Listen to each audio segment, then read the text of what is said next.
Just want to start this off by thanking everyone who's shown support, who's joining the Facebook group and is asking questions in there. Been putting a ton of good stuff in there. So if you haven't, just join the Facebook group. Main reason I'm making this video is because many of you have been asking me if you need Ty's course to start. And to be honest, you don't. When I started, I didn't have the money to just throw it out on that, because it's a big investment, $1,000.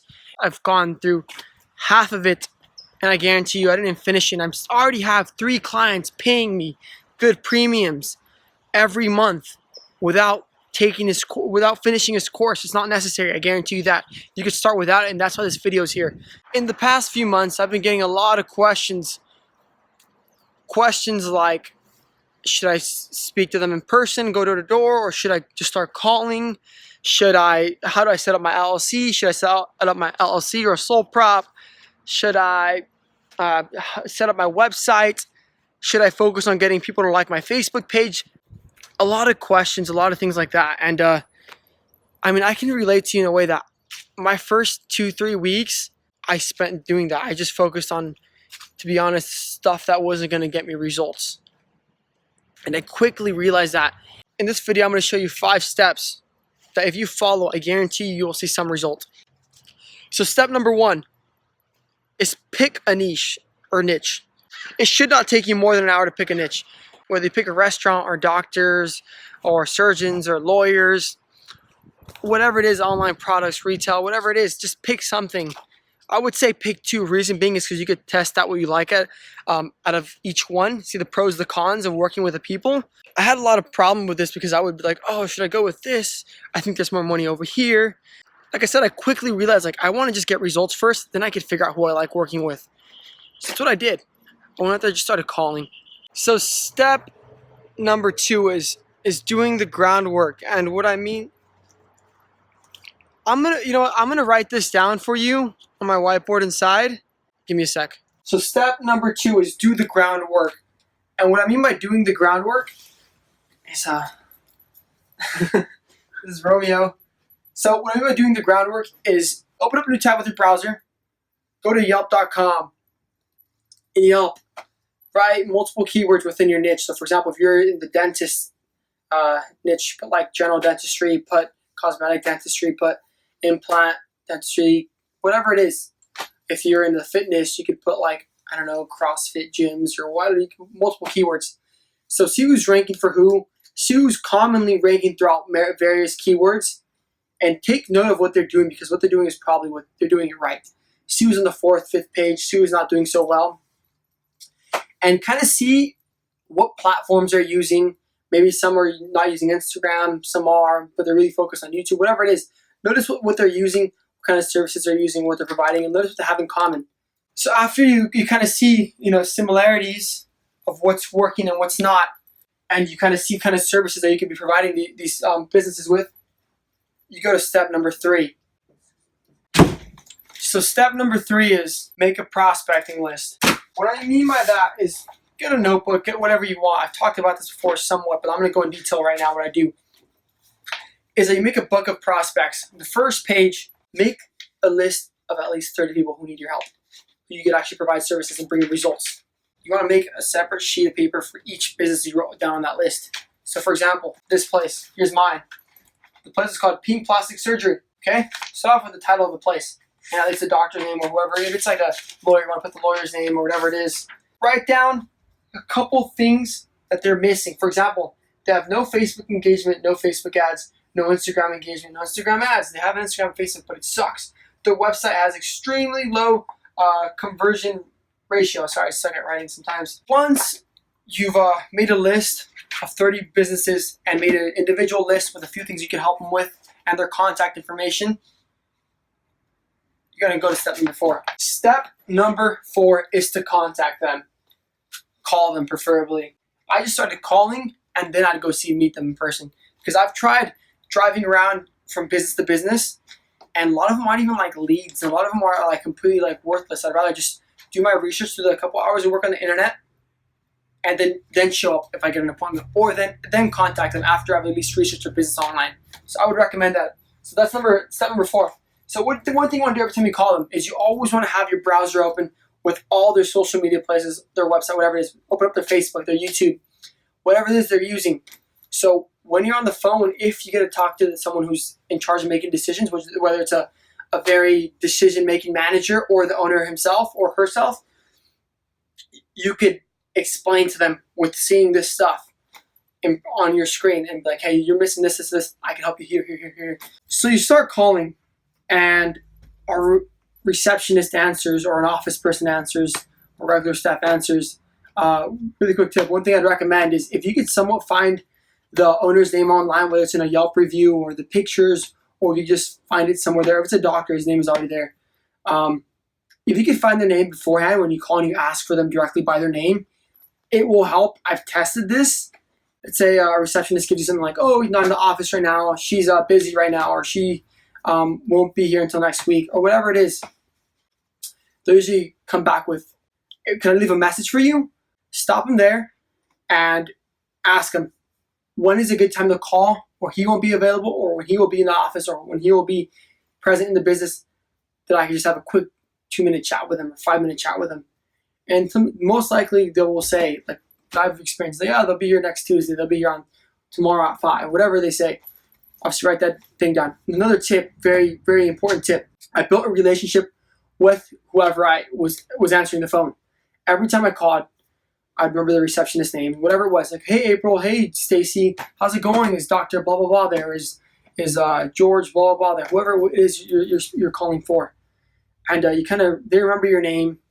So always mention your name, mention what you do, and remember their name, because you kind of build a relationship with them. You never know whether they're really close to the owner, or because a lot of these places, they're super close. Like, believe it or not, they're actually just, they could work next to each other all day. So that's how I ended up getting the dentist I have. Her name was Stacy.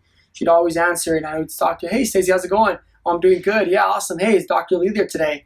Finally, after a couple calls, she's like, I'm just gonna let him talk to him probably. And she's like, this guy's consistent. So she let me talk to him one day. I called dozens and dozens of places that would just always relay me. Some places would cut me off right away and tell me, we're not interested, stop calling. It's hard, but you can't take it personal. It's not about you, it's not about them. It's about, you closing this to the business and helping a business out. People are going to be stubborn. People are going to be very closed off because they receive a lot of soliciting calls throughout the day. Don't take it personal. It's only going to hurt you more. And don't stop. Be consistent, Don't give up. So, I would recommend just stay at it, consistent. And obviously, always follow up. Don't let, more than a week go without you calling up. When you call them, let's say you finally get to speak to the owner.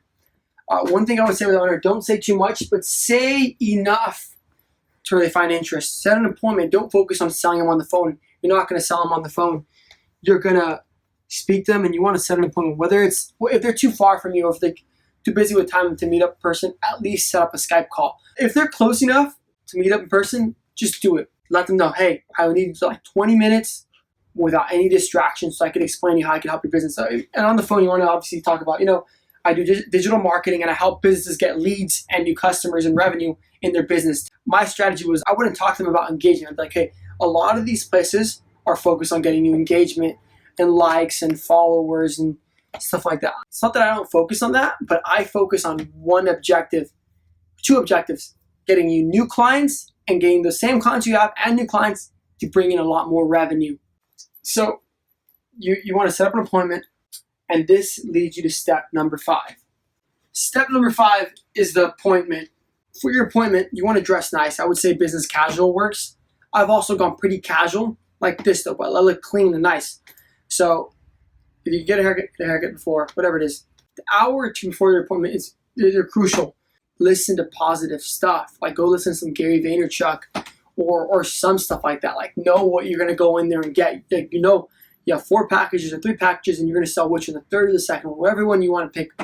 You're going to go in there and sell it. Know which one you're going to sell. Believe it in yourself. On the way to the appointment, I was like, I'm not going to think about anything business. I'm going to play some Flume, which is one of my favorite artists. I'm going to play some of the top songs that just really get me in a good mood. I played them. I turned the volume all the way up. I jammed out on the way there. When I got there, I felt so good. I know what I was doing. I know what I wanted. I know what I was going to get out. I already won. To me, I already had that contract signed. It wasn't even a question anymore. And I'm being honest, I really believed that. I really believed that more than anything. I know what I was going to walk out with. So to your appointment, you want to bring these things. your laptop. If you have a phone, it's fine, but laptop preferably. Service agreement and your proposal. Because if you give them time to think about it over a couple of days, they could also just say, hey, you know what, we're not interested anymore. And that happens a lot. First, you want to educate them. Go in depth with what you want over the phone. Hey, you know what? Your Facebook, like, hey, you're doing good on Facebook. I like the engagement, but you have no call to action, whatever it is. Like, hey, you're maybe like, oh, you should be putting some offers on Facebook. Hey, your Yelp is ranking pretty low, and I can help you do it. Why? By helping you push reviews with keywords, ranking higher for better keywords, setting up offers, filling out your profile, claiming your page, whatever it is. So there's a lot of things that you could do, and go in depth with all that. Walk them through your proposal. Show them the prices. Don't be scared to show them prices. It's one thing you have to do before the appointment is don't be scared to show them prices. If you're scared, they can tell you're nervous. They can tell when you know it's too expensive. Like, hey, I recommend this one, but we have these options. So don't be scared of your pricing and don't undersell yourself. And explain to them, hey, if you're charging Facebook ads, like their budget for Facebook ads is separate from your proposal, which mine is, let them know that. Let them know that. Let them know there's any other expenses besides what they're paying you, which me, Facebook ad, I outsource the website, so I let him know that the website will be outsourced and he needs to pay for that, but I work with the web designer to design it. Whatever it is, be very clear. Don't try to hide anything from your client. As you're walking him through the proposal, get him to speak back to you. For example, be like, hey, your Facebook is this. Now, your Facebook could use this. Wouldn't you agree? Like, make him like interact with you, make him like confirm like why he should be working with you, how you could help him, and just communicate your value without him having to ask you, why should I work with you? If he's asking, why should I work with you? It's either because that's the first thing he asked, or if it's later on in the conversation, it's because you're not communicating that off the bat, which you should. And don't worry, if you mess up the beginning of the conversation, it's not the end of the world. I've done that. With a dentist, I did that. The first appointment I had with him, I had 2 appointments. The first one, I had no idea where I was going with this stuff. I was like, I know internet marketing, but I don't even know how to benefit you. That's the way I was taking the conversation in the beginning. But I quickly changed that, and that ended up being a really good conversation. And the way that I was like, hey, Chris, really quickly in your head, rethink everything. What's going to help him? How is he going to get more clients in his door? Offers, things like that. So I quickly thought that stuff through. So, I mean, if you get him to sign a contract, do it. If not, at least give him the contract. Get his direct number. If you guys are setting up a second appointment, get his direct number. Always don't get his email. Screw his email. Get his phone number if you can, his cell phone number, so you can contact him directly and follow up with him instead of going back to the receptionist for a couple weeks. I forgot to mention, if your prospect is feeling in doubt, remind him that they could cancel any time, and that there's no contract. It's just month by month. I mean, that's if you're doing that, but that's something Ty brings up in the course, and I think it's something valuable. So pick a niche. Take you 15 minutes. Just pick one. I'm telling you, just pick one. Stop overthinking it. 2, do the groundwork. Do the research within that niche. Figure out what's working, what's not. Like I said, it'll take a lot of time. Take you number 3. Make a prospecting list. If you have to make more than 30, 40, 50, 60, do it. The more you do, the better chances of you closing a client will be. Calling them. The more you call, I guarantee you, the more you will close. And the more appointments you go on, the more you go. Remember to dress nice. Remember to be ready. And go in with a really strong, positive mindset. Because I guarantee you, if you go in with a mindset that when you're scared, you're nervous, you're not going to get that appointment, I guarantee you, your chances of not getting it are just going to increase. So this sums it all up. Follow these 5 steps and focus on just these 5 steps and you will see results. Follow this, get money in your pocket. Once you got money, then you can start focusing on Facebook page for your business, website, stuff like that. Because I see many of you who are focused on LLC or this and that, and I've been there. I've thought about that stuff, and I was caught up in all that stuff. I still sometimes get caught up in stuff like that. I realize I'm overthinking. I'm focusing on things that aren't even giving me results. And if any of you have any doubts, questions, or want me to go more in depth, ask in the comments below, and I answer everything. And if you want to take it a step further, join the Facebook group. The link is in the description below. The first link in the description will be the Facebook group. There's a lot of people just like you and me asking questions in the Facebook group. We're sharing a ton of ideas. Also in the Facebook group, I put up my proposal, and you can download it and use it for your clients too. Do yourself a favor. Join the Facebook group. There's a ton of good free stuff in there. You can ask more questions there. We have a lot of more guys besides me getting results. We'll answer your questions. Also, here is a video on my dentist client and how I got him more in depth. So if you guys want to know more about that, click here. Stay tuned. If you guys want to subscribe right here. Like the video if you guys found this useful in any way. And I'll see you guys in the Facebook group.